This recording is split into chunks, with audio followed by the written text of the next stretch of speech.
పూర్తిగా మంచి అనేది ఈ ప్రపంచంలో ఏదీ లేదు. అలాగే చెడు అనేది కూడా ఏదీ లేదు. ఆ రెండు కలగలిసి ఉన్నాయి.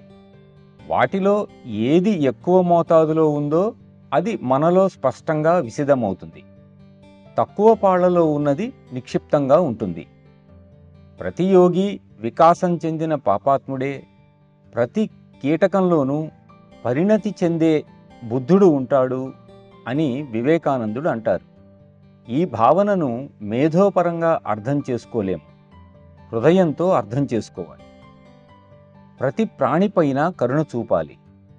ఒక బుద్ధుడు తప్పటడుగు వేసినా, పతనమైనా అతడు ఒకప్పుడు కీటకమని గుర్తుంచుకోవాలి.